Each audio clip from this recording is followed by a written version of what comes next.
Isang napakaganda at pinagpalang gabi po sa ating lahat. Welcome to another live broadcast. World Vision, Reza, no? World Vision is a global Christian humanitarian organization devoted to improving the lives of children, pati mga pamilya nila at ang mga komunidad kung saan sila naroon. Sangayon sa kanilang official website, ang primary focus ng World Vision ay ang most vulnerable, mga children, mga kabataan na palaging nabibiktima ng kung ano-ano, Reza. No? And to help them so that they may overcome poverty, ang daming issue niyan, and experience life's fullness. And so World Vision is currently the largest non-profit organization in our country with over 65 years.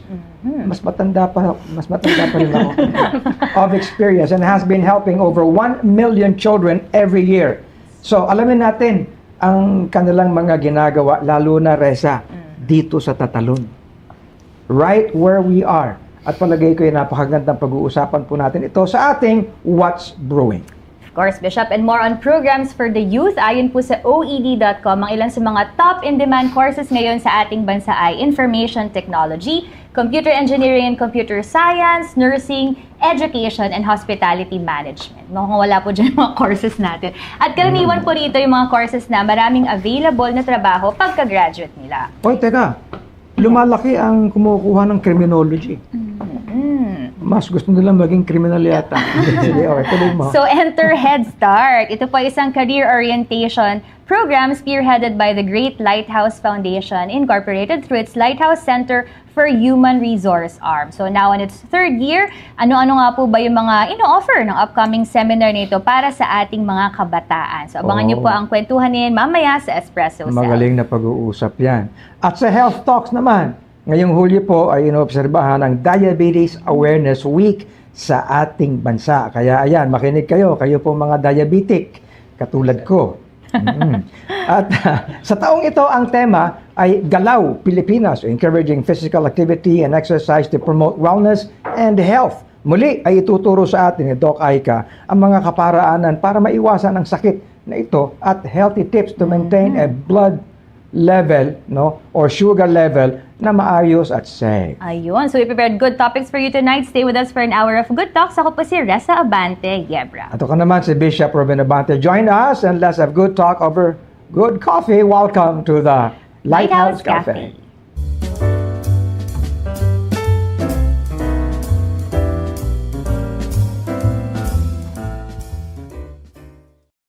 Itong ating episode, Reza, at yung pag-uusapan natin, this is my kind of discussion. Ito ang gusto ko dahil ito ay kapaki-pakinabang sa mga susunod na henerasyon. Kasi syempre, halata naman na parang ako'y nasa ano na Anong tawag doon? Yung departure area. Hindi, nag-check-in na ako, anak. Check-in po. Papunta pa lang siguro sa kaya we should be raising leaders, raising the young generation, which of course, dinasabi natin, we describe them as yung ating pag-asa, no? Ng ating bayan.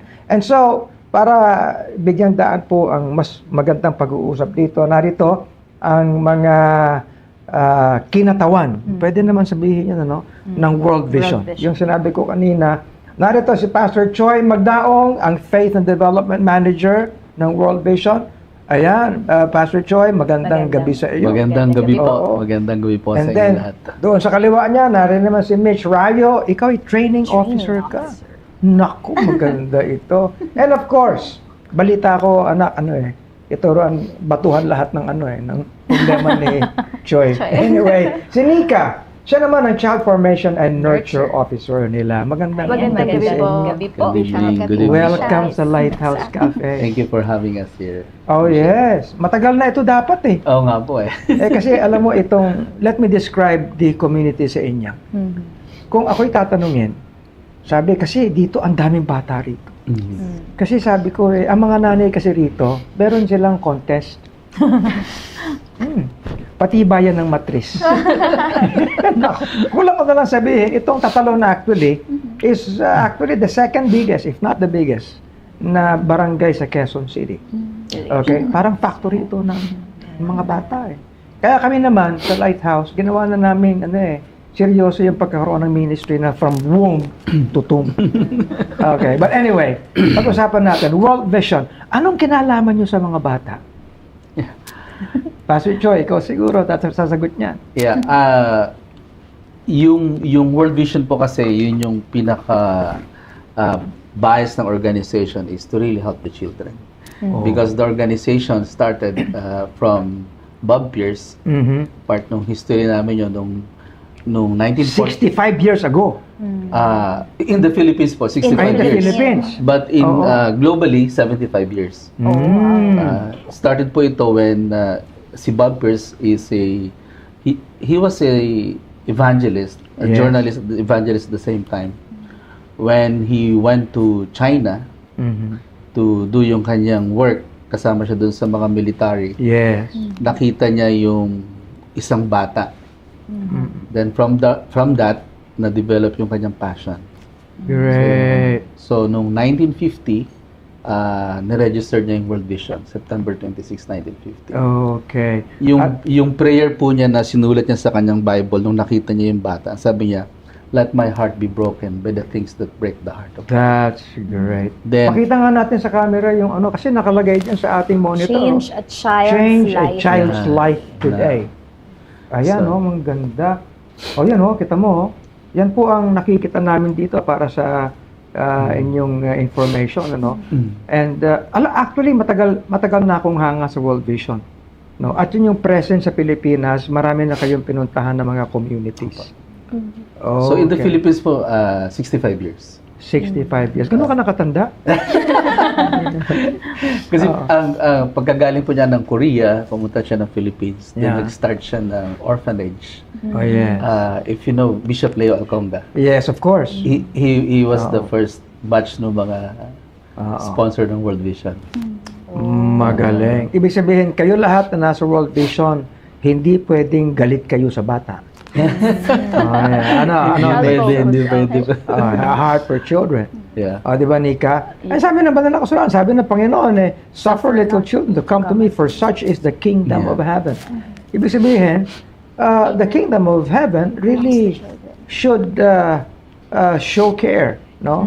At tayo na napapailalim sa kaharian ni Kristo, kinakailangan ganun din tayo. Hindi ba? Okay. Now, what have been the engagements that you've had sa Philippines? Some specific na mga programs that you have. Yeah, of course, basic po is the education, then the health of children. We're looking dun sa intervention ng mga most vulnerable. Like now, yung pressing is yung kay Nika, is the mental health. Mental health. So ano din, parang sakto din po no sa mga kinakaharap ng mga kabataan. Yung ano. And you work along what? Churches, mga NGOs, ganun ba? World Vision po is a community base. Yes. So we work with ano yung mga presence sa communities, especially churches. Where Especially we consider churches. that there are indispensable partners. Yes, pati mga local government entities. Yes. Barangay Of course. health, barangay centers, Yes. Educators. Educators. That's good. School. Okay. Now, ngayon, you have a specific program for community like Tatalon as a whole. Ganun ba? Yes, tell us more about it. Bago lang yung Tatalon, because in Quezon City, ang World Vision, ang targeting namin lagi is saan ba talaga yung may pressing need. And according to our research at sa statistics na rin, Tatalon is the number one na talaga. In terms of Anong population. mga pressing needs ang inyong nakita sa research? Like education, Okay. low literacy, Low literacy. then yung, of course, the poverty. The poverty. Poverty index. Oo. Lalo na ang yung mga nangyayari dito kapag may baha. Di ba? Ay, naku, sinabi ko sa inyo. Sanay na kami dyan. Relief. Kailangan Oo. na rin. At hindi lang... Sunog din, Bishop. Sunog, yes. Yeah. Madalas din. Oo. At hindi lang kami ang nabibiktima kasi syempre ang main church ng Lighthouse nasa kalagitnaan ng Tatalon. Mabuti na lang hindi doon sa banda ng Kaliraya. Medyo mas mataas ito. Pero naging biktima kami ng undod. Pati yung yung nakaraan just a few months ago. No, Karina ba yun? Oh, yes. Yeah. But kahit kami biktima, talagang kinakarir namin na maging tulong kami at pagpapala sa community. Yeah. And we extend help sa... Teka, ba't ako nagsasabi? So, yung pressing needs ng mga kabataan, anong primary na mga edad ang inyong ina-address? I've been here po nung nagko-community mapping yung team po here sa Tatalon. Kasi nga po, aside from Tatalon po, we have sa Uyo. Sa ito po Uyo, makapal din dyan. Ito po ang pangalawa, yung Tatalon in Quezon City. So, Okay. nung nakinig po kami sa mga kasama po natin doon na inimbitahan po namin mga partners po natin dito sa Tatalon. We have teachers, yung mga nanay po and tatay, nandun po sila. LGU po, nandun po sila. So, nababanggit po na tama po kayo yung in response po doon sa pagbaha. Yan, Yes. yun po yung mga problem dito sa Tatalon. And then, interesting po, yung ano daw po, pagpapalaki ng mga bata. Disiplina po, na nagmumula sa magulang. Tama. And you're not just referring to physical na pagpapalaki, Opo. but mental, spiritual, Spiritual, lalo yes. na. So parang holistic yan. Of course. No? So hindi lang yung needs ng kids mismo, but the family itself, Yes, even mga ate. parents. Ay, yung mga engagements ng mga bata na meron silang ginagawa, hindi na-idle, are you also in such na mga programa? Do you Mga offer? out-of-school youth po. Yes. no? Mga Yung out-of-school ganun. youth. May programs din for Meron pong program. Okay. At syempre, yung pangangailangan sa pagkain. Opo. Syempre, nutrition yun, di ba? Health Pastor and John? nutrition. So, ang lawak ng abot ninyo. Paano naman, do you address them na direct sa mga bata? What about the parents?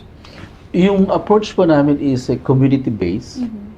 We look at the structures ng community. Hindi siya po talaga like yung other sponsorship na i-enroll namin yung mga bata, hindi siya. So we Okay. capacity the family para ma-sustainable siya. Like we have mga savings program para ma-sustainable yung impact sa mga bata. Livelihood. In nutrition po, hindi siya yung mag-feeding Papakain. kami. Hindi lang. But we help them doon sa mga approaches. Like how to look sa community, ano yung mas sustainable Yes. na approach on the nutrition. So, you're saying, sustainable, ito ay merong sense ng regularity for a certain period na Opo. makita niyo yung ano. Kasi kami, nag-ano kami dito ng feeding program, pero hindi lang parang yung mga namumuliti ko lang pag may eleksyon, pagkatapos ipakakainin, okay na yun, ano? Hindi ganun eh. Ang aming programa dito, under our foundation, merong regular na bagay. Monitoring. At pati yung mga batang pinapakain minimeasure pa yung kanilang mga Opo, weight, opo. pati mga height nila. So, maganda. So sa amin po is we capacitate the parents I see. to have values sa nutrition ng mga bata and providing them training paano magkaroon ng nutritious na pagkain yung mga bata. Normally, how do you do the training po? With the kids? We train the parents or the BHW Yes. So through the barangay. through the barangay, Mhm. like yung meron po kami tinatawag na Go Baby Go, I which see. is yung 0 to 6 years old under the care of the parents. So we train the parents how to value that specific age with holistic perspective, including Yes. yung spiritual nurture ng mga bata. Magaling. Training the parents to do the spiritual nurture. How about yung mga bata na merong, syempre, hindi naman lahat ng bata ay normal na ano, some of them merong challenges, no? Physical na mga challenges. Do you also address those? Opo. Priority po yun in terms of programming, yung tinatawag namin na i-include sila. Inclusion. Na inclusion. Abay, dapat regular na kayo sa GCTV. Kasi, alam mo, kailangan mapanood ito, hindi lang yung nandito. Stories actually, Stories, stories yeah. ng mga natulungan na Naku, empower, pag-uusapan natin empowerment kasi yan ang pamilya. Ang Maganda. question ko dun, Bishop, paano kapag yung parents hindi sila ganun ka Yun, very positive? yun. Kasi syempre doon nakasalalay yung ano ng mga bata. No? How do you approach po yung ganyan? We have approach in our communities where we encourage them na mag-participate. Una-una po yung tinatawag namin celebrating families. And si Mitch siya yung in charge doon Oh. for the training. Paano kapag distant parents? OFWs, for example. Ang ano po namin doon, Mga guardians nila. ang syempre. guardians po, guardians and caregivers. Caregivers. Oo. So, you stay the whole period sa mga communities yourselves. Apo. Normally, gaano po katagal yung ganyan? Usually yung Program. yung program po, yung first parang first tranche siya is 5 years. Wow! Long term talaga. 5 years. Nika, dito ko na Then mag-aasawa. maririn po 'yon. Oo. We have area programs sa umabot ng 25 years ang World 25 Vision sa years. community. Wow. For more than 25 years. Oo. Now, of course, I need to ask this in terms of the spiritual na mga pangangailangan. How do you address that? Sige po, we focus po sa children, youth. Meron po kaming mga ginagawang mga interventions for them na Yes. mini-make sure po namin na each appropriate din po yung mga materials na ginagamit. Dahil ayaw din naman po nating matawag siyang spiritual abuse na Yes. mahirapan po silang makapag-comprehend, Oh, meron i-grasp. daw, meron gano'n, no? Yes, opo. So, mini-make sure po talaga Ayos yung na... term niya, spiritual abuse. Yes po. And not only focusing on children and youth, but also their parents, mga caregivers po nila, and also Yeah. the faith leaders, we partner with them. Kasi sila po talaga yung nasa community. So, kami po, we train them, we equip them, pero sila po talaga yung, sila po yung nagsusupport dun sa sustainability process po ng spiritual growth ng mga bata. And Yeah, sige, yes po, tuloy. and Yeah. not only the faith leaders, but also the teachers. Kasi po, syempre, yung 8 hours po ng mga bata sa school, di ba? Yes. Matagal din po yun. So, That is where partners ng mga churches can come in and those in communities. Yes. May kinakailangan ng simbahan natin dito, Pastor Choi, medyo engaging. engaging. Baka hindi pala na-engage yung church sa So, meron din community. kayong programa na nagtuturo sa mga churches para maging engaged. Opo. Ay, gusto ko yan. Gusto ko yan. World Vision is not a church. Of course. And it's a very clear to Yes. us that World Vision is not a church. So that's the reason why we journey with churches, we partner with churches. Dahil sila yung magpo-provide ng spiritual nurture ng mga bata and the I see. families. So, andun kami sa likod ng simbahan. Kasi kami yung Ay, parang hindi pwede sumusupport kasi sa ilog yung kanila. likod namin. Malapit na sa Quezon Avenue. So, yun po yung role namin, Bishop. So, para yung mga bata, mag-grow sila doon sa faith na kanilang choice. Doon sa community na meron po sila. So, anong edad ang pinaka-max ng programa niyo? So, yung pag 0 to 5 focuses on health and nutrition. Then, yun naman po, meron din po kaming 6 to 11. Naka-bracket. Yes po, may bracketing po, Bishop. Okay. Kasi po, para yung intervention po is talagang swak po siya doon sa pangangailangan ng Good. mga bata. And we also have 12 to 17. Ito na po yung mga young people. Hanggang Sila na po, 17. yes, opo. Sila, Values formation. values Alam mo, mas formation. ma-issue yan. Yes po. Kasi I'll tell you, no, Mhm. hindi lahat, no, syempre, gumagalang sa kung ano yung uri ng buhay ng mga bata, lalo pag malalaki na. Yes. And you see a lot here na ang influence ng gay community ay matindi. At pagpapasok ka na, syempre, religious ka, your faith, parang madidistansya sila. So how do you address that? Especially sa churches po. Yes. Yung intervention po namin with that sa mga churches is more on capacity building doon sa pag-understand ng mga sexuality, which is nakakatuwa, Bishop, dahil we engage them naman doon sa aspeto na hindi churchy. Like we Okay. also train our church partners on psychological first aid. You know, I believe that. Kasi Yeah. kami, sa foundation namin, meron kaming LOC, Lighthouse Outreach for Community Kids. Yeah. Oo. So, kahit anong uri ng kanilang mindset, nakakapasok sila dito. Lalo na pag volleyball, naku, sinabi ko sila, gustong-gusto nila yan. Oo. Kaya kami dito, walang kaaway. Oo. Kulang na nga lang, gawin ninuha ko ng lahat. Ito, siguro very pressing kasi may lately po yung scholar ng bayan na pinatay. Pero juvenile crime siya kasi. Yung mga ganyan po kasi marami lalo sa mga ganyan depressed communities. Paano niyo po ina-address yung ganong? Kasi I'm sure may na-encounter po kayo lalo sa mga edad na 15 up. Paano niyo po siya ina-address? Dun po sa, yun nga po lumalabas din po sa Oo. pressing issue po ngayon yung mental health po, no? And yun po, World Vision po support directly po sa mga schools po. We go to them.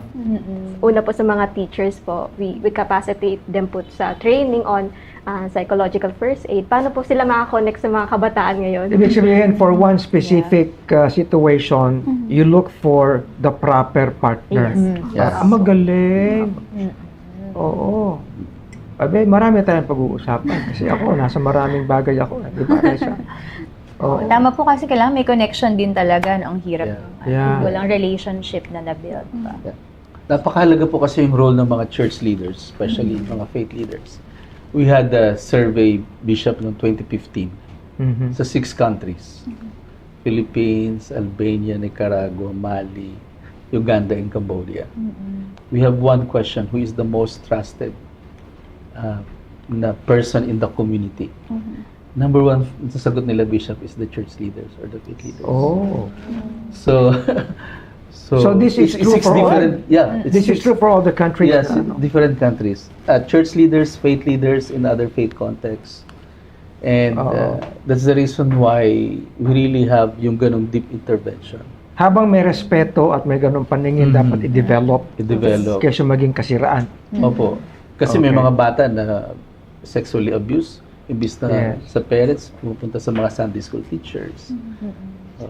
So Alam mo, this is actually what I have been espousing, na ituro sa mga younger generation of pastors to be engaging sa mga communities. Because pag hindi nakita ng communities ang relevance ng faith, malaking challenge yun. yeah. Okay? So, kapag habang may respect ang community, kaya hindi ako naniniwala sa mga pastor na nang-aaway ng mga barangay chairman. I'm just being factual about it. You know, everybody knows us here. And we're talking of situations sa community right where we are. Okay? Wala naman akong takot dun kasi network namin itong GCTV. Yan ang isang bagay. And it's so good that we can talk about this para alam natin how we can deal with these. So, what about situations like mga politicians? I hope you don't mind, ano? So, syempre, minsan may mga communities na more leaning sa mga ginagawa ng politics. Syempre, you deal with barangays, hindi mo maaalis. You know? So, paano yun? You free yourselves from these things? Yeah, we accept Bishop na challenge yun because we work with local communities. We partner directly with them. Pero po we remain our identity as much as possible na neutral good. as a Christian organization. As World Vision, yeah. As a World Vision, na kahit sino umupo, okay kami. Ayun. Kasi kung 5 years ang World Vision, so ilang election yun. So, which is yun po yung isa sa mga blessing na nakikita namin na nakikita naman ng mga local governments, especially the mayors. And some of our areas, merong inilalagay ang LGU na specific Focal. na Yes. focal person and office for World Vision. Oo. So, parang may ganun siya. Which is one actually of yung mga comments na ibibigay sa amin dito because we've been here, right here sa lugar na ito since 1979. Wow. Okay? So, ilang taon na yan. No? At we do programs for communities and children from womb to tomb. Ang isang comment talaga nito, Pastor Choi, alam niyo po gusto namin sa inyo kasi hindi kayo umaalis dito eh. Masunugan kami, Yeah. bahain kami, bagyuhin kami, maglindol, andito pa rin kayo. Eh syempre naman, wag lang kayong patatakbo, Bishop. Ganon. Diba? Kaya yun. That's how we identify ourselves. Siguro po pagdating din sa government, maganda po kasi na we complement din po yung mga programs nila. So, meron din po silang mga programa on children. So, nandun din po kami, sumusuporta po sa mga programa nila. Yeah. That is great. Ayan, maganda to, Bishop, yung partnerships with churches. Ayan. How do you look for partner? Kung may gusto pong mag-partner sa inyo, paano po kayo kukontakin? Paano po ginagawa yung ganyan? Usually po, pag pumunta namin sa community, ang isa sa tinitingnan namin, sino yung mga churches na nandun. Ayun. So, kami mismo po yung... Yung lumalapit. lumalapit. Okay, naghahanap. Kami po yung... Kasi recognizing na yung church ay nandun siya for long time. But this is the kind of program na kayo mismo nag-identify kung sino ang nangangailangan ng communities. Opo. But pwede ba mangyari that a certain community would go to you and say, kailangan namin ng tulong, can you help us? Meron bang ganon? Mayroon pong mga ganun, Bishop, pero pinag-aaralan po ng gusto yun eh. Kasi titingnan mo kung ano talaga yung strategic, ano yung mas malaki yung impact. Tsaka of course, yung ano ba talaga yung mas maraming most vulnerable na mga bata. Yeah. Magaling, ano? Kasi So, long term ba naman? kasi Hindi siya ang 5 equip- years minimum ba yan? Siyempre kasi papasukan niyo ang community, ibang Oo. situation, iba-iba. You have to be the ones equipped to address those issues. Di ba? Magaling. Let's talk about how you sustain yourselves. Paano niyo ginagawa 'yon? In terms of In terms of, siyempre, World Funding. Vision sa Philippines. Yeah. Ang dami niyong ginagawa for Donors, may mga communities. ganun. So you are on a program na mga supporters, no? How do you develop your fund sources? World Vision po Resource. as an office, we're a big family. Yes. So we have tinatawag po mga support offices. Yes. Sa isang country may World Vision doon. Pero yung nature nila is sa support office, helping Philippines, but the same organization. Like in World Vision po, we also have a support office, yung nakikita nyo kanina, Oo. and helping the community. So it's just a big family that we're helping together from different. Naka-intertwined. Oo, We are present in more than 140 countries, helping Okay. one another. And in the Philippines po, mayroon din po kami mga donors and sponsors. Yeah. Yung mga kinatok yung mga puso na. So because you are into long programs in period, ano? Yung mga situations like kailangan ng relief, are you yourselves a relief agency? Do you consider that? Na halimbawa, para kayong Samaritan's Purse. Pag may nangyaring ganito, they should be there. So how do you put this in your program?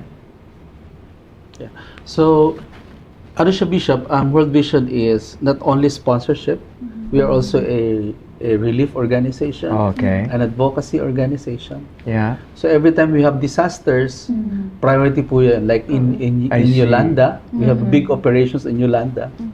So all the support offices helping together for the Philippines. So something like that po. And Ayun. meron po kami mga naka-prepared na goods dito in the Philippines na nandun sa mga warehouses namin. Na pag may nag-disaster nangyari, then Magaling. yung aming na- warehouse ino-open, then this Solve ako dito, Reza. Oo. Marami tayong pagkakapihan. Pero, Tsaka we ensure, Bishop, that the quality of the relief goods is a testimony of God's love. In magaling. terms paano siya pinak. Oh. Joy, you might want to say something sa ating mga viewers. Medyo maikli yung ating kwentuhan, ano? But send a message to everyone. Yeah, thank you po sa inyong lahat, and it's our prayer na makasama namin kayo sa journey namin sa World Vision, especially po sa pagtulong sa mga bata. If you want to know more, just visit po yung aming website, World Vision Philippines. Okay, very God good. bless po. Ayan, ito ang gusto kong usapan. Presa, talaga may tinutunguhan tayo at sa kapakanan ng mga specific na mga tao sa Sector. ating lipunan. Pero huwag kayong pualis sapagkat magbabalik ang ating Lighthouse Cafe. Mga usaping in, mga paksang trending, Mga talakayang may kabuluhan. lifestyle at kultura ang sariling atin. Hoy Pinoy, pag-usapan natin dito sa Espresso Self!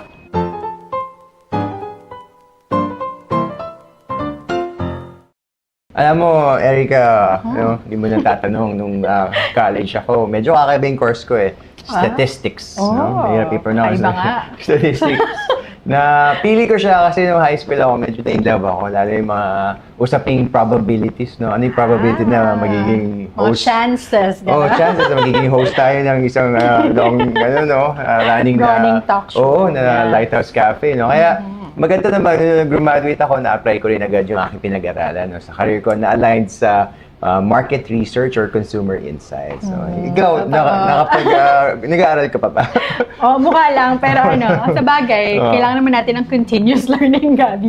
Pero actually, nagbasa-basa rin ako, no? And I think tayo din naman naka-experience na to, one part of our lives na nahirapan tayo talaga kung ano ba yung course na iti-take. And syempre, even lalo ngayon, siguro, I think na maraming hurdles and Yes. challenges daw yung kinakaharap ng mga kabataan sa pagpili ng kanilang mga courses courses. And isa na rin na dyan ay yung pag-balance, no, ng personal interest nila versus yung kanilang career prospects. So, kasi minsan gusto nila, pero hindi naman marami yung job opportunities na doon. Kaya parang nagkaroon ng disconnect. Pero sabi pa nga sa isang article na from the Philippine Review of Economics paper, some young people believe that ambitions are only for the rich and not for those born into poverty. Malalim yan, America, pero I'm sure very true, very relevant yan. Kaya mas challenging din, no, kapag walang guidance yung ating mga kabataan, lalo na sa pagpili ng course or ng magiging trabaho nila.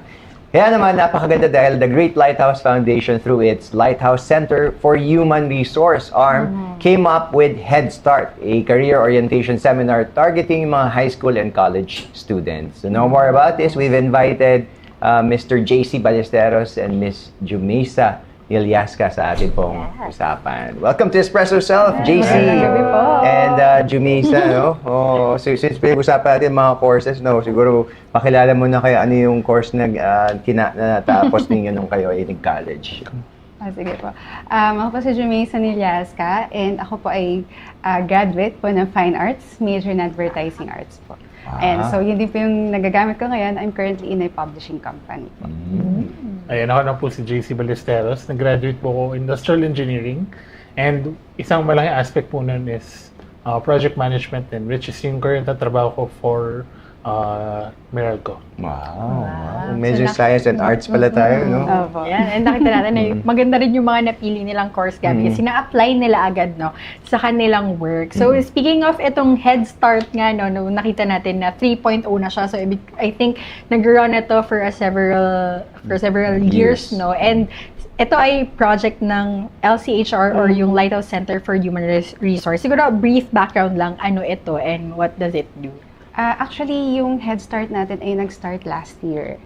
Ayan. So, nag-start to sa idea ng ating mga swipe and ng ating mga advisors sa swipe. Then, bakit hindi natin tulungan yung ating mga youth, yung mga estudyante, and yung mga fresh graduates natin na siguro makatulong tayo in terms of decision making sa pagpili ng mga magiging course nila and yung job nila mismo. Ayun, so, nagawa rin talaga yung seminar and workshop na to dahil within the church and mga kakilala din ng mga church members, marami ring nasa industry na, marami ring professionals. And with that, nakuha na rin from their experience and pag-apply nila with the biblical perspective din kung paano ma-apply and ano dapat yung tamang approach with regards to choosing. Ngayon, nagkaroon ng different strands and different before, nung panahon namin, nagtatake kami ng high school and entering college, wala pang strands. Pero ngayon, may strands ng high school and college naman. Mas madami na actually din kasi yung mga courses na available since mas marami nang lumalaganap, especially with regards to technology. So, nagkakaroon ng mas malaking need na may guidance from people in the industry, people in the workplace. Paano magamit, paano maturo in the proper direction at magamit at maging helpful din yung course na yun going into the workplace. That's very interesting. Kasi I know very valuable, very helpful itong Head Start natin. In fact, this is the third installment ng LCHR. Ano ba yung mga naririnig ninyo mga pinaka siguro challenges ng ating mga students na papasok pa lang sa senior high, sa college, and then yung mga pag-graduate na, no? Kasi to be honest, ako nung kinuha ko statistics, sabi ko na-inlove ako, di ba? Pero kasi yung wala akong idea masyado kung ano ba mangyayari sa akin sa employment, no? Kala ko mag-statistics ako sa PBA. So, nagka-heartbreaks ka rin, May konti. Parang hinanap ko rin yung sarili ko, no? Tapos, buti naman na nag-align na yung mga interest at mga strengths ko, no? Pero ngayon, sa generation ngayon, no? I heard kasi na medyo yung iba, parang ang tawag dito, go lang ng go, no? Or parang nagta-trial muna, parang gano'n, may so, trial. pwedeng lumipat naman, mabilis na naman. Or yung iba, siguro yung mindset is, bebenta na ako ng lettuce or kangkong, no? Para ka-business. Pero magiging successful. So, medyo diverse na ngayon di ba? How does yung Head Start come in para matulungan nga yung ating mga kabataan? For Head Start, yung ginaguide din ng mga nasa workplace into showing na dalawang aspect yun. Meron isa na paano magamit yung course or paano makapili ng tamang course which leads to a stable job then and which leads to more opportunities, more job opportunities. Nagkakaroon din ng option na since kailangan ma-rein in din yung mga interests and hobbies ng mga students and especially college students para pwedeng hindi kasi align din yung interest nila dun sa career na papuntahan ng course nila and mapili nila correctly and makita nila even at this stage kasi mahirap na yung patapos ka na ng college tapos nakita mo yung jobs na nagtatranslate from your course ay hindi naman din talaga yun yung interest mo and yun yung gusto mong gawin in the industry. Yun po yung main for college naman. For high school, yun din po. Same din, more on paano ma-translate yung aptitudes nila and yung mga hilig nila into what best field they can enter. And they could they could grow then and they could be more effective than both in the workplace and in education and pati magamit din nila yun for their ministries in the church. So, nakikita natin, Gabi, nasabi ko ngayon sa intro, minsan parang naglalaban yung kung ano yung nasa puso mo and yung Piningit future. ka ba ng parents mo? Mag-doktor? Grabe, hindi naman.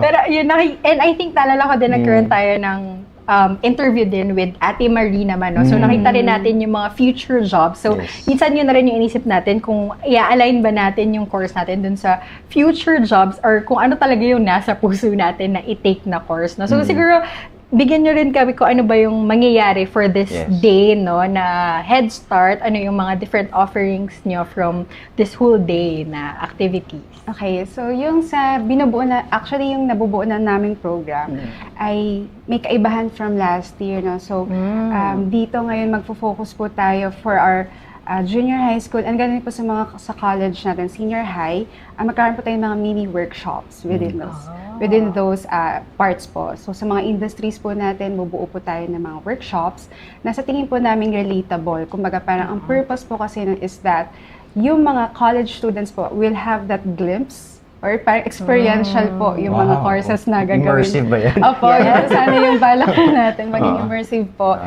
And aside from discussion lang. So, ganun din po sa junior high school natin, ay katulad po ng sinabi ni JC, ay magkaroon pa po ng wider understanding ng mga interest nila. In support naman na kapag dumating sila ng senior high school, alam na nila kung ano yung strand na kukunin nila. And yun din, madali na lang din for them pag dumating naman sila ng college. So, yun po yun. And isa rin po sa pwede po nating abangan on that day po is yung emerging na AI. Ayan, sa yung mga discussion. So, Updated. yung plenary session naman po, more on mag-focus din, both din sa sinabi niyo previously na future of work, ano na-affect ng emerging technologies din yung mga prospects nila for career and for baka may mga courses na wala pa ngayon na baka next year in 2 years time mapipili nila dahil up-and-coming courses din siya. And paano rin magagamit yung AI, napaka-prevalent na rin kasi ng AI within society actually. Pero paano siya magamit both for education and sa pag-aaral nila and paano siya, practical examples din from the people in the industry, paano siya ginagamit for work. And ano yung mga dangers din actually of using AI. Alam mo, very relevant yan, Erica, no? And JC and Jumesa, no? Kasi I know of some mga young people natin, no? Na medyo na-extend yung siguro yung pag-aaral nila because nga medyo nagkakaroon sila ng realization midway or medyo later na, no? Kaya nagbabago, nag-shift ng course. And yung sinasabi nga na may mga experts in the room, no? To really, parang yan, makaka-relate ka talaga kasi iba gusto maging finance expert, gusto maging marketeer, tapos di naman nila gets talaga kung ano yung pinagdadaanan. But here we have actual examples, no? Pagdating sa, yes, this is a career orientation, yes, this is a seminar.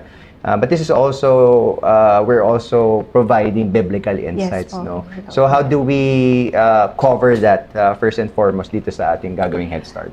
Siguro po on personal, or parang, ano po ba, testimony, when I was looking for a job din po, malaking bagay po yung naging help po ni Ate Marie, special mention po. Ano po? Ayan, yung naitulong po sa akin ni Ate Marie when I was looking for a job, Dahil nga po dun sa course na tinapos ko, ang goal ko po nun dati, ad agencies. Sige, di na pong babanggit. Pero yun nga po, ad agencies. And yung isa po sa mga binanggit niya sa akin is you choose wisely kung ano yung pipiliin mong work. Ito ba ay makakatulong, magagamit mo rin ba yung nature of work na to sa ministries mo? Or magagamit mo rin ba to sa properly din, kung ano yung mga biblical stance mo. So, yung mga ganong kailangan mong i-level pagdating sa paghahanap ng work po. No. Both po yun, more on the whole as a Christian with regards to the industry. Pero yun din po, with ganong mindset, pero na-apply rin po yun sa per industry specific. So, pwede nila matutok actually ano yung biblical values and ano yung mga challenges dun sa, kunwari, in engineering, in medical, in education. Para po mas tutok din yung mga questions ng mga participants. And gusto ko rin pong idagdag dun sa nasabi ni JC, no? Yun na yung mga acquired skills and knowledge po natin na hindi rin po matapos sa atin. So yun po sana yung ma-appreciate ng mga participants na magamit din po talaga sa ministries. And yung natutunan na po natin sa stewardship na ito po ay magbibigay kaluguran sa Panginoon. Mag-please, yung magamit natin din po. Very well said. And ang nakikita ko dito, Gabi, ang nakakatuwa is, ito kasi sila para mga working na, no? And ngayon naman, gusto rin nila or nag-care sila dun sa generation after them. So, kumbaga, parang paying forward kung ano yung mga natutunan nila or na-experience nila sa workplace ay mai-pass on nila dun sa mga susunod na generation. So, napakaganda. It's really a head start para sa ating next generation nga, no? At speaking of head start, ito po, pag-usapan natin kung paano natin malo-lower at ma-manage ang risk ng pagkakaroon ng diabetes. Susunod po yan sa ating Health Talks.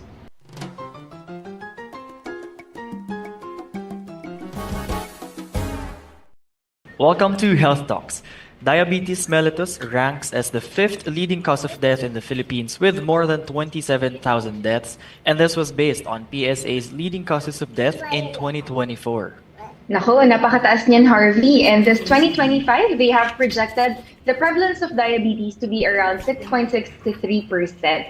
And this July, in observance of Diabetes Awareness Week, with the theme Galaw Pilipinas, let us be reminded once again on how to prevent this dreaded disease. Kaya naman we're happy to have with us again Dr. Aika Isidro para i-discuss ang tungkol sa topic na ito. So Doc, welcome po sa Health Talks. Hi Tonet! Hi Harvs! Yan, welcome po, Doc. Sa inyong dalawa. Opo, so magiging matamis po ang usapan natin ngayong gabi, Doc. Pag-usapan po natin diabetes. Pag sinabi po bang type 1, type 2, ano po bang difference na to? Or ano po bang ibig sabihin nila, Doc? Oo, no? So, ang daming, sabi mo nga, ang daming may diabetes, no? Ang alam lang natin, pag diabetic, mataas yung sugar. But, tama naman yun. Pero diabetes, it is a complex metabolic disease and it involves glucose or sugar and insulin. So itong complex na ito, pag may defect itong complex na ito, it defines diabetes. So kapag masyadong maraming sugar sa katawan, maraming kinakain yung patient, at yung insulin absent or kaunti or defective, hindi na i-utilize ng katawan yung energy na kinakain natin from food. So ang nangyayari, tumataas yung sugar sa blood nang hindi nagagamit ng katawan. So nabanggit mo nga, no, type 1, it is absence of insulin. Ibig sabihin, yung pancreas natin, so yung organ na gumagawa ng insulin, sira, no? Probably from autoimmune diseases, no? Ang type 2 naman, Harvs, insulin resistance. Ibig sabihin, may insulin ka nga, but either defective yung insulin or yung body mismo nung pasyente resistant sa insulin. No? So, parehong condition, type 1 and type 2 will cause hyperglycemia or pagtaas ng blood sugar sa katawan or sa dugo, which later on could lead to life-threatening complications. Doc, meron po bang in terms of mas at risk or mas malala? Yung type 1 po ba, mas malala siya sa type 2 or are they the same? Practically, they both end up similar complications sa katawan. Before kasi we know na type 1, no, back in med school, juvenile onset or young onset or yung mga pediatric patients, sila yung mga type 1. But later on, they found out that even adult patients, merong mga type 1 conditions wherein they have autoimmune diseases of their pancreas. In terms of complications, nasabi mo nga, ang pinaka nagde-dictate ng complications sa katawan is yung amount ng sugar sa body, no? Whichever type 1 and type 2 can end up, no, in these complications. And so, Doc, paano po ba nakukuha or nadi-develop itong disease na ito, diabetes? And bakit daw po tumataas pa din ang cases natin nito among Filipinos? So, mas may ano po ba tayo? Meron po ba tayo in terms of age or yung characteristic po na nagiging higher Risk factors, risk? no? Yes, risk factors Oo. natin, Doc. Oo. Diabetes, it's known to have an interplay between genes, no? So, genetically linked. So, masasabi natin, kapag may family history ka ng diabetes, you are at a greater risk of having diabetes. Plus, environmental or external risk factors, no? Common dyan is yung unhealthy food choices or mga sedentary lifestyle, physical inactivity, and obesity, no? So yung mga overweight population, they are at greater risk of having diabetes. Some would say male patients have greater risk, no? Younger individuals, probably because they have greater access sa mga fast food, mga calorie-dense na food preference. Some would say those in the urban areas, I think because of their accessibility din sa mga fast food, they are in a greater risk of having diabetes because directly related din sa kanilang weight, no? So actually, clinicians now are targeting mga medications that would target weight management kasi siya yung predictor ngayon how diabetes would progress. And Doc, given these, yung mga nabanggit nyo nga po, of course, ano yung mga nakakontribute, paano nade-develop, paano sila nakakuha ng ganitong klaseng sakit, of course, diabetes. Ano po ba yung mga symptoms that we have to look at or kailangan natin tignan para masabi po na, of course, kailangan na magpa-check up? And when is it actually recommended to have a check-up po? Oo, no, napapanood natin to Harvs, no, mga 3 Ps, no? So, yun yung mga early or most common symptoms ng diabetes. So that's polyuria, meaning ihi ng ihi. Sabihin ng patient, doktora, kahit sa gabi, gising ako kasi naiihi ako, no? And if ihi sila ng ihi, polydipsia kasi it pushes their body to dehydration. So lagi silang nauuhaw. They feel dryness of their throat, dryness of their mouth, and polyphagia. So there is a craving for food. Lagi silang gutom, no? Some other common symptoms would be blurring of vision, nanlalabo yung mata. Of course, complication na ng diabetes. Others would say, parang nagka-cramps yung muscles ko sa paa, doktora. It's a sign of dehydration, no? Nade-dehydrate yung muscle nila. Some would say there's tingling sensation, parang may tumutusok sa palm ko, no? Ng kamay and sa paa ko, no? Again, that's neuropathies, which is a complication of diabetes. And some would say, doktora, ang bula ng ihi ko, I have bubbly, I have frothy urine. So, nephropathy, no? So, that's a complication then of diabetes. Other would say, mga skin infection, di ba? Yung sinasabi na matagal maghilom ng sugat. Or some would say urogenital infections, UTI. So, these are symptoms, no, na iniisip ng ibang patient na UTI lang yan, no? And they miss out being screened or being checked. So ito yung mga common symptoms na nakakatch namin sa clinic na screen namin for diabetes. And then you ask, no, Harvs, ano ba yung age or timing na screening, no? In the Philippines, actually in America, they said 35 years old for those asymptomatic patients, but with risk factors. So risk factors like they're overweight, they're obese, they have family history, no, na asymptomatic, 35-year-old they screen na. Before, in the Philippines, 40 years old, mas maano yung threshold natin, no? Pero in the recent years, sumunod na rin tayo probably because we've been seeing a lot of cases. So right now, we recommend 35 years old and above, na asymptomatic patients but with risk factors. No? So yun yung timing. So kung pasok na tayo doon, pa-FBS. Ang galing daw kasi tama po kayo nung undergrad pa ako, which was, I think, mga how many years ago? 40 pa nga po 40, yung... yes.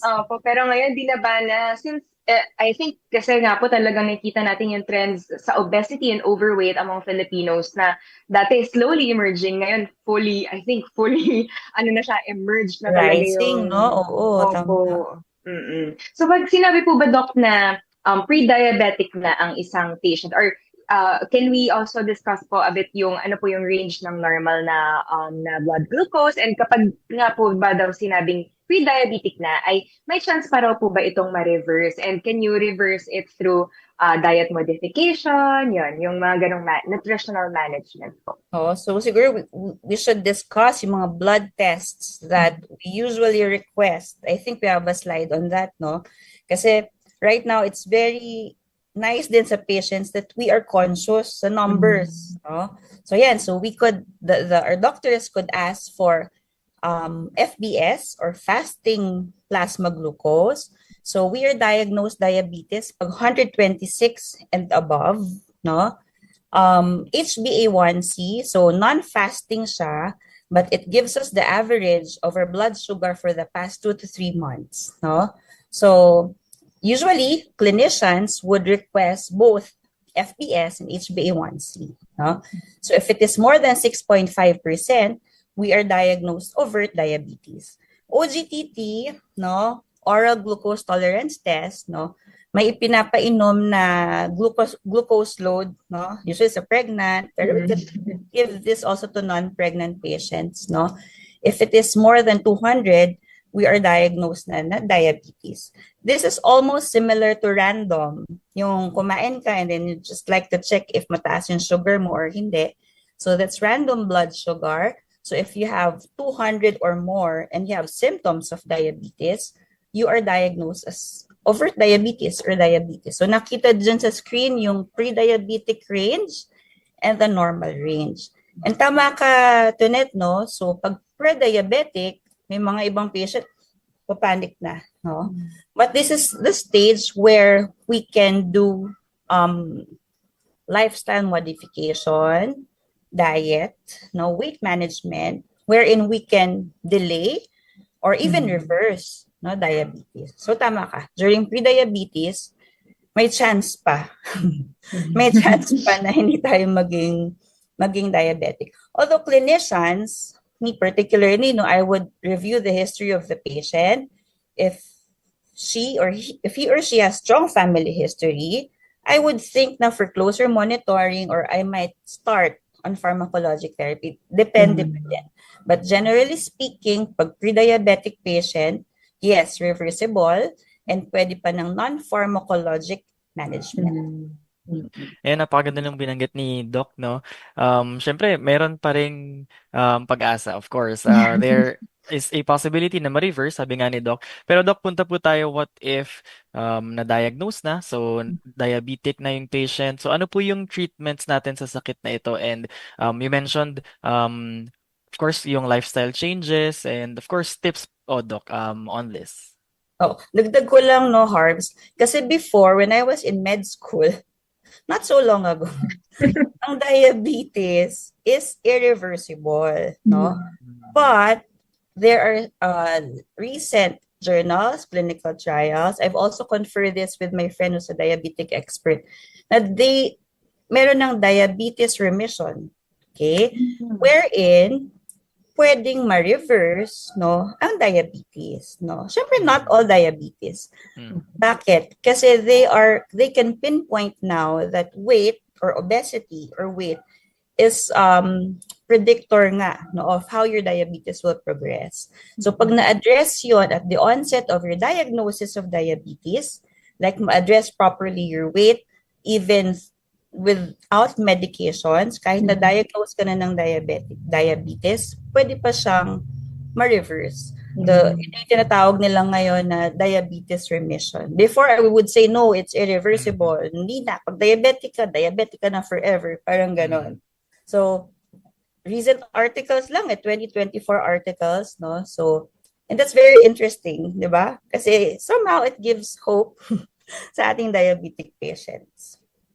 Yun nga, the treatment, Harbs, no? We've mentioned there's a non-pharmacologic treatment, medical nutrition therapy, tama, Tonet, no? So what we do is if the patient, wala pa siyang masyadong symptoms of diabetes, yung sugar niya is not so high, by quantifying it less than 8% na HbA1c, we would start with 3 months of trial of non-pharmacologic treatment. So that's medical nutrition therapy, intensive lifestyle modification, exercise, no? And weight management, no? So if after 3 months, walang improvement, mataas pa rin yung kanyang sugar, the clinician, the doctor, might opt to start you on medication. So these are oral glucose lowering therapy. So metformins, may mga bago na yung mga flozins, empagliflozins, dapagliflozins, madami na. And syempre, yung insulin therapy. So yun yung mga pharmacologic treatment natin for diabetes. Ayan, maraming salamat po, Doc, no? Alam mo, syempre, Antoinette, hearing this from Doc, I'm sure marami sa ating mga manonood ang nabigyan ng hope. And of course, we also would like to thank you, Doc, for giving your insights, of course, expertise, lalong-lalo na yung narinig natin na recent na mga researches, mga journals that you've mentioned, Doc, na lalong-lalo na doon nga sa remission of diabetes. Muli, maraming salamat, Doc. Huwag po kayong aalis at ngayon pakinggan po natin si Bishop Ruben in Hebrews.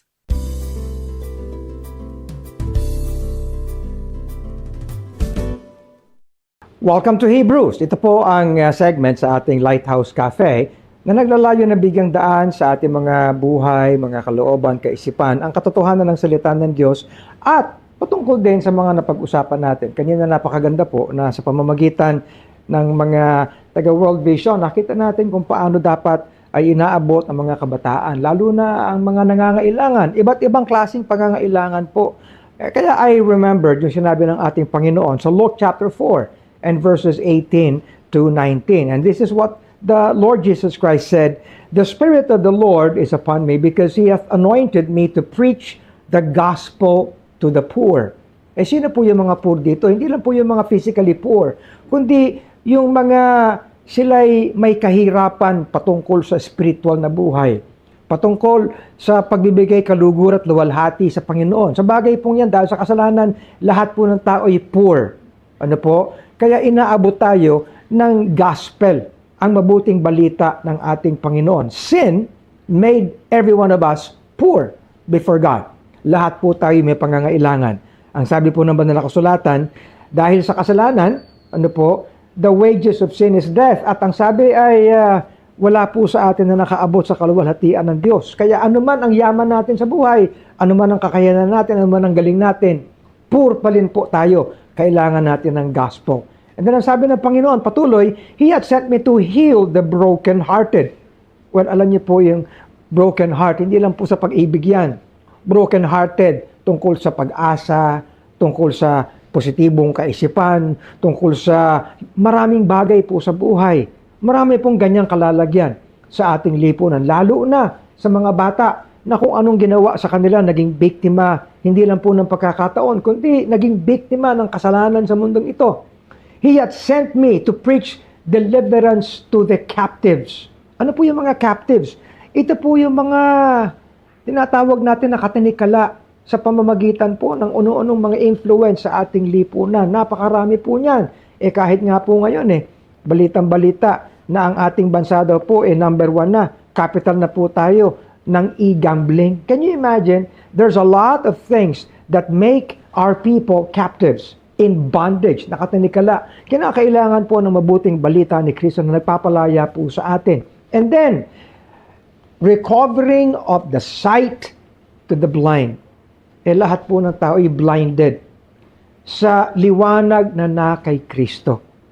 Ano po? To set at liberty that are bruised. Alam niyo po, sa maraming bagay, marami po tayong sakit. Ano po? Emotionally, mentally, ano po, physically sa ating lipunan. Kung kaya nga po kinakailangan ng mabuting balita ni Kristo na dinadala ng bawat gospel preaching church. Ano po? At yan po ang ginagawa, kaya meron tinatawag na evangelism to bring the good news of the Lord Jesus Christ to communities at lalo na sa ating mga kabataan. At napakaganda na meron mga organizations like World Vision na nag-aabot po ng mga bagay na ito. Lahat po naman ang ating mga ministries at mga churches ay meron mga limitasyon. Subalit kung tayo ay matututo na magtulungan, mag-collaborate, ay magagawa po natin ang maraming mga bagay sa maraming kalalagyan ng ating mga kababayan at mga kabataan. Kaya palaging sinasabi ng ating Panginoon, dalhin ang mga bata sa akin. Paano po natin gagawin yan? Okay? Alam niyo po, doon sa 2 Corinthians chapter 4, magmula verse 3 hanggang verse 6. But beginning from verse 4 na lang po, ang sinasabi dito ay, in whom the God of this world hath blinded the minds of them which believe not. Ganun po talaga ang kalalagyan ng kaisipan at puso ng tao. Lest the light of the Lord, of the glorious gospel of Christ should shine unto them. Yun po ang kinakailangan. Kaya we always bring the light of the gospel, the light of Christ to everyone. Kaya nga po, Lighthouse. Ano po? Lighthouse Cafe, talk show. At hindi lang ito talk show, kundi pinanggagalingan mismo ay ministry ng Lighthouse Bible Baptist Church to bring the glorious light of the gospel of Jesus Christ to everyone. Kaya po, sa pamamagitan ng programang ito, inaabot po natin ang lahat. And along with institutions, mga organizations around us who can partner with us to bring the gospel light to everyone. Well, sana po yung naging pagpapala ang Hebrews na ito. The Lord bless us all.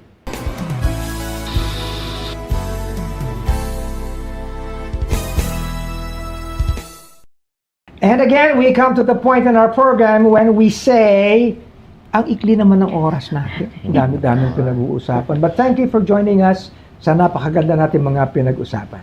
Yes, at nagpapasalamat din po kami sa aming mga naging guest sa araw na ito mula sa World Vision Philippines, maging sa LCHR, no, yung Head Start kay Jumen, kay JC, and of course, kay Doc Aika Isidro. At pwede niyo pong balikan ang episode na ito mula sa aming Facebook and YouTube channel. Hanapin niyo lamang po ang Lighthouse BBC, Great Commission TV, or GCTV Asia, and make sure na naka-like po kayo and subscribe. At para naman sa mga on the go, mayroon din po tayong podcast sa Spotify. Hanapin niyo lamang po ang Lighthouse Cafe, and you can listen to our episodes anywhere you are. At shoutout din po sa ating faithful na tech and food team. So of course, hindi po magiging possible ang ating weekly live broadcast without the team, Sir Edwin Balesteros, Serena, Jed, EJ Abante, Iya, Jeff Cutie, Kuya Leo, Kuya Japs, Kuya Chris, Ninang Emily, Ninang Daisy, Ate Malu, at si Javes Gabo. And I'd also like to thank our ministry partners for Gospel Catering Services, Hub 105, Haircutters Republic. Visit their branch located sa Key Plaza Mall, Cainta, Rizal.